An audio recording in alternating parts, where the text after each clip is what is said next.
Hi friends, today we are going to discuss about an anti-terrorist operation being conducted by Pakistani army in the year of 2007.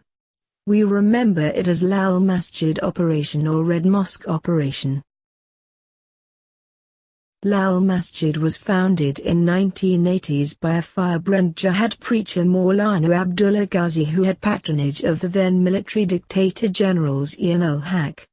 Ghazi knew Osama bin Laden personally. Lal Masjid had supplied thousands of militants over the years to militant groups.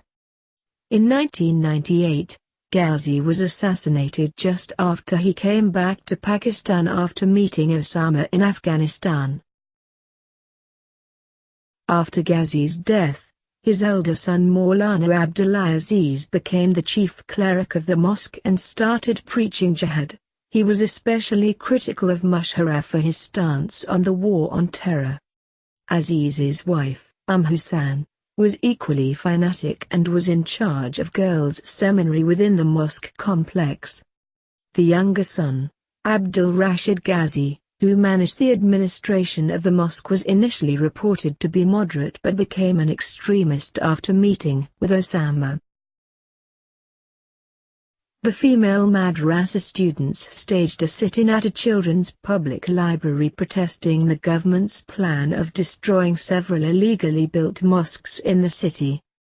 Abdul Rashid Ghazi warned the authorities that suicide bombers would be unleashed if the government took any action against the protesting female students. Male students with batons in their hands guarded the perimeter at the library. The students of the mosque started vigilante actions such as harassing owners of music shops for selling pop videos and movies which they deemed immoral, and accused beauty salons of serving as brothels. The Western embassies were alarmed when they got to know that the students were inquiring about the inhabitants in the neighborhood, as the families of many foreign diplomats lived nearby. The government had to send a cabinet minister to secure the release of 2 policemen who were disarmed and kidnapped my male students after an altercation. The female students of the seminary made a midnight raid on a Chinese massage parlor and abducted several Chinese women, accusing them of running a brothel.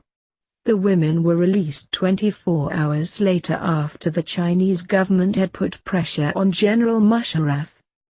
Musharraf ordered his troops and police to cordon off the mosque and ensure there are no further vigilante raids from the students, which led to initial clashes.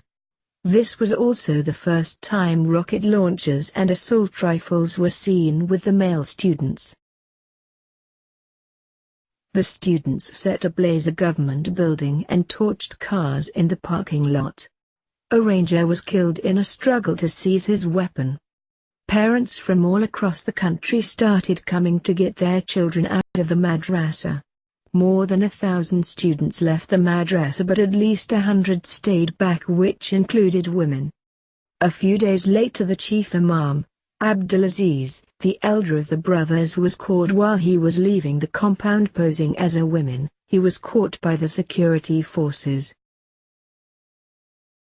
The younger brother, Ghazi, along with his mother, stayed back and was negotiating with the officials by phone.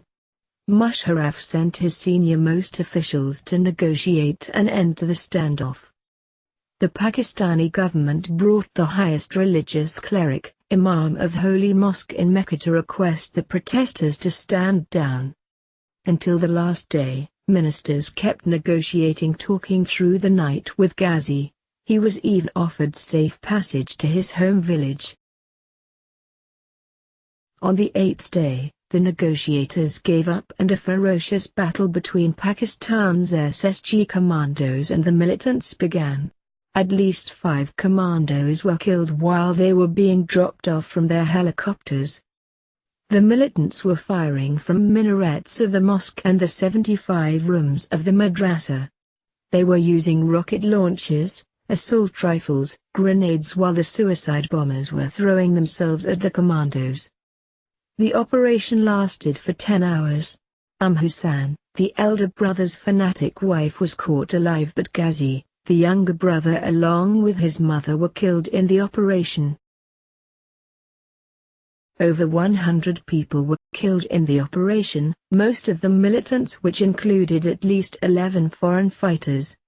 Clearly the Ghazi brothers had kept trained fighters in the madrasa. At least 10 commandos were also killed in the operation. Hussain on her release claimed that at least 300 female students were killed in the operation.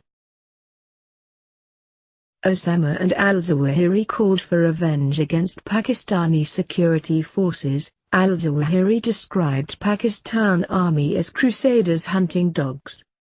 The Pakistan religious parties and militant groups became even more powerful. Baitullah Masud, the militant leader from south, was arrested and broke off his truce with the government and shamed them by disarming a convoy of 250 Pakistan Army soldiers. This was the beginning of militancy exploding in Pakistan, which continues till date. Just like Osama's hideout in Abbottabad was at a walking distance from Pakistan's premier military academy, Lal Masjid was at a stone's throw distance from his headquarters. Many in Pakistan and elsewhere do not believe till date that the ISI was not aware of the activities going on in the madrasa. Friends, please like, subscribe and share my channel. I will continue to post on topics related to strategic and military affairs with a special focus on countries such as China, Pakistan, USA and Israel.